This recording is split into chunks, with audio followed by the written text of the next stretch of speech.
प्यारे पिता परमेश्वर, ये अच्छे से समय के लिए हम धन्यवाद करते हैं प्रभु। आज भी परमेश्वर आपके सम्मुख में आपके वचनों को सुनने के लिए जो भी लोग आपके सम्मुख में आए हैं, सारे लोगों को परमेश्वर आप प्रकाशित कीजिए। परमेश्वर सारे लोगों को आप आशीर्वाद कीजिए, आपके शास्त्र के वचनों के ज्ञान से, बुद्धि से आप भर दीजिए। ऐसा आप करने वाले हैं, इसके लिए धन्यवाद करते हैं। यीशु मसीह के नाम से मांगते हैं पिता, आमीन। निर्गमन की किताब 37वां अध्याय। फिर बेसलेल ने बबूल की लकड़ी का संदूक बनाया। उसकी लंबाई 2.5 हाथ, चौड़ाई 1.5 हाथ और ऊंचाई 1.5 हाथ की थी।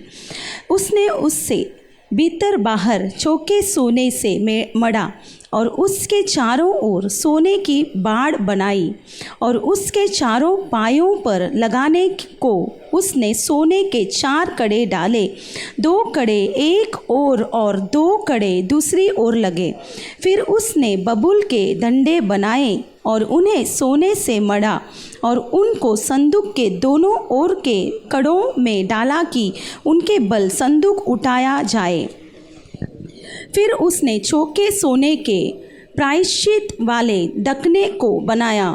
उसकी लंबाई 2.5 हाथ और चौड़ाई 1.5 हाथ की थी और उसने सोना गढ़कर 2 करूब प्रायश्चित के ढकने के दोनों सिरों पर बनाए।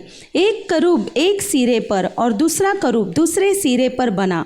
उसने उनको प्रायश्चित के ढकने के साथ एक ही टुकड़े के दोनों सिरों पर बनाया और करूबों के पंख ऊपर से फैले हुए बने और उन पंखों से प्रायश्चित का ढकना तपा हुआ बना और उनके मुख आमने सामने और प्रायश्चित के ढकने की ओर किए हुए बने।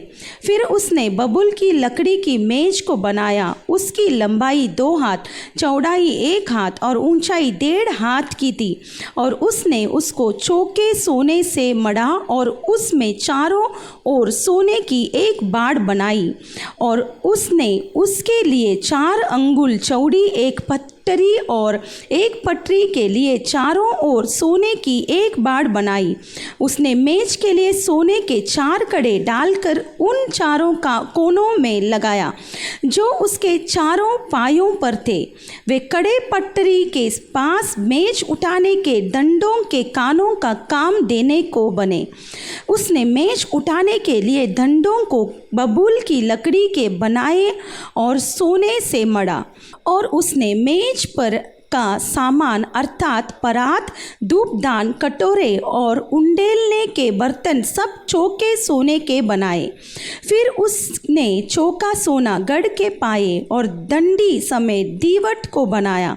उसके पुष्पकोश, गांठ और फूल सब एक ही टुकड़े के बने और दीवट से निकली हुई 6 डालियां बनी। 3 डालियां उसके एक ओर से और 3 डालियां उसके दूसरी ओर से निकली हुई बनी। एक एक डाली में बादाम के फूल के सरीके 3-3 पुष्पकोश, एक एक गांठ और एक एक फूल बना। दीवट से निकली हुई उन 6 डालियों का यही आकार हुआ और दीवट की डंडी में बादाम के फूल के समान अपनी अपनी गांठ और फूल समेत 4 पुष्पकोश बने और दीवट से निकली हुई 6 डालियों में से 2-2 डालियों के नीचे एक एक गांठ दीवट के साथ एक ही टुकड़े की बनी। गांठें और डालियां सब दीवट के साथ एक ही टुकड़े की बनी। सारा दीवट गढ़े हुए चौके सोने का और एक ही टुकड़े का बना और उसने दीवट के 7 दीपक और गुलदरास और गुलदान चौके सोने के बनाए। उसने सारे सामान समेत दीवट को किकार बर सोने का बनाया। फिर उसने बबूल की लकड़ी की धूप वेदी भी बनाई। उसकी लंबाई 1 हाथ और चौड़ाई 1 हाथ की थी। वह चकोर बनी और उसकी ऊंचाई 2 हाथ की थी और उसके सींग उसके साथ बिना जोड़ के बने थे। ऊपर वाले पल्लों और चारों ओर के बाजुओं और सींगों समेत उसने उस वेदी को चौके सोने से मढ़ा और उसके चारों ओर सोने की एक बाड़ बनाई और उस बाड़ के नीचे उसके दोनों पल्लों पर उसने सोने के 2 कड़े बनाए जो उसके उठाने के डंडों के कानों का काम दे और डंडों को उसने बबूल की लकड़ी का बनाया और सोने से मढ़ा।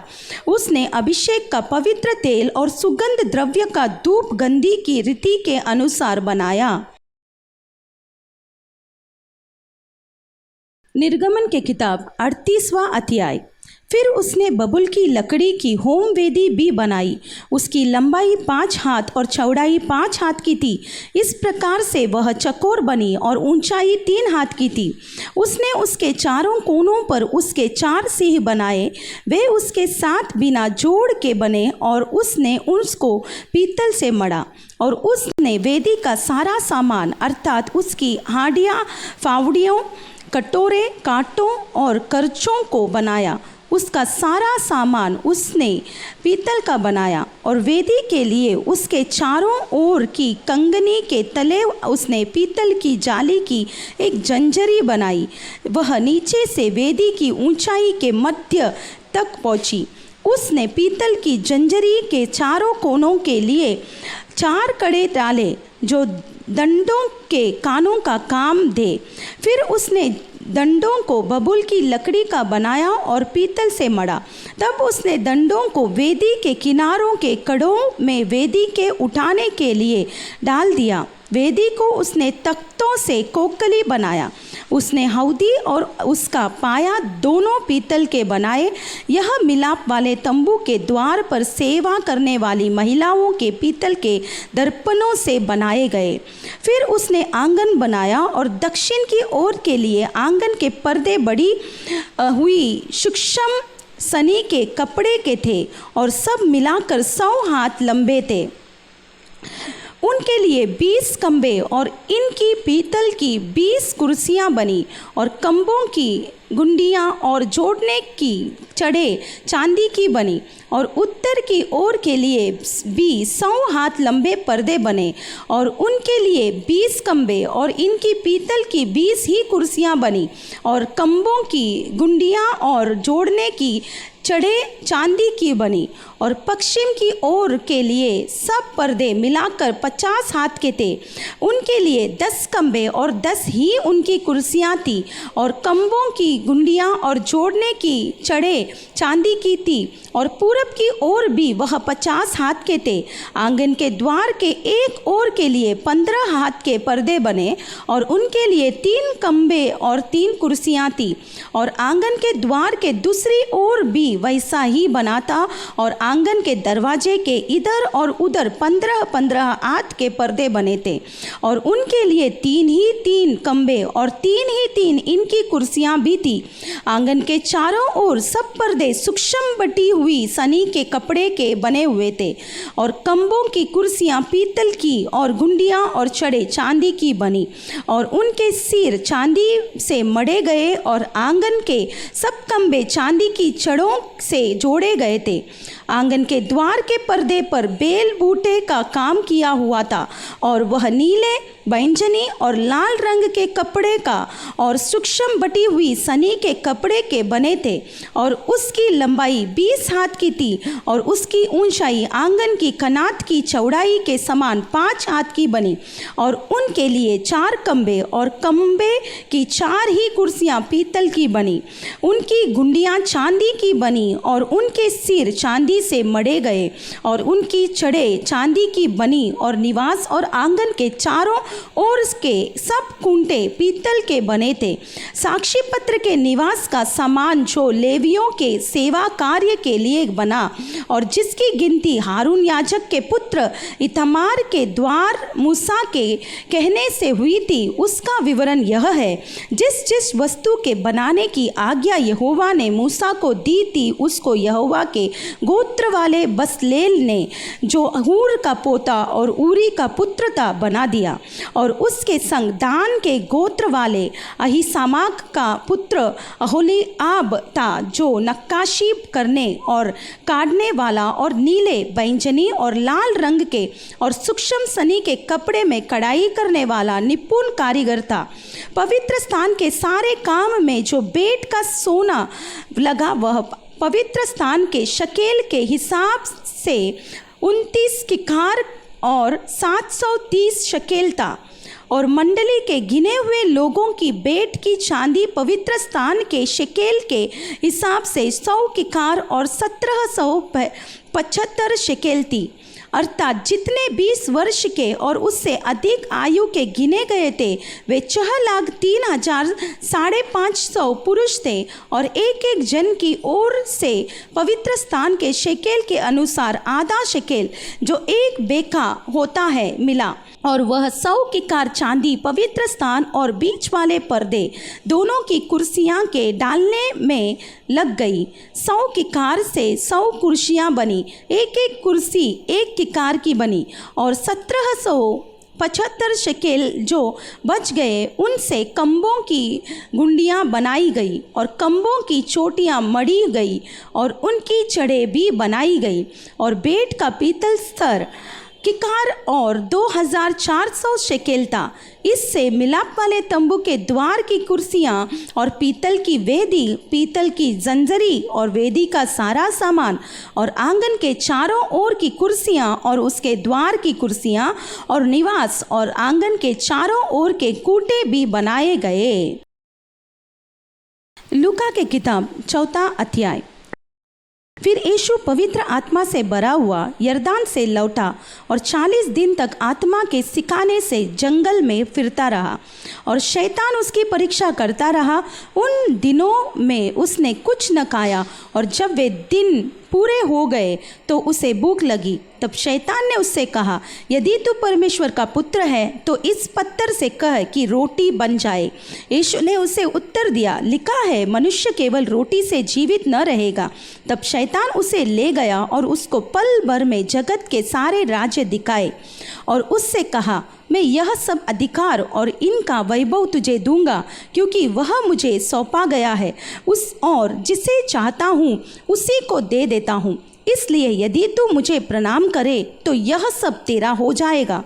यीशु ने उसे उत्तर दिया, लिखा है, तू प्रभु अपने परमेश्वर का प्रणाम कर और केवल उसी का उपासना कर। तब उसने उसे यरूशलेम में ले जाकर मंदिर के कंगूरे पर खड़ा किया और उससे कहा, यदि तू परमेश्वर का पुत्र है तो अपने आप को यहाँ से नीचे गिरा दे, क्योंकि लिखा है, वह तेरे विषय में अपने स्वर्ग दूतों को आज्ञा देगा कि वे तेरी रक्षा करे, और वे तुझे हाथों हाथ उठा लेंगे, ऐसा न हो कि तेरे पाँव में पत्थर से ठेस लगे।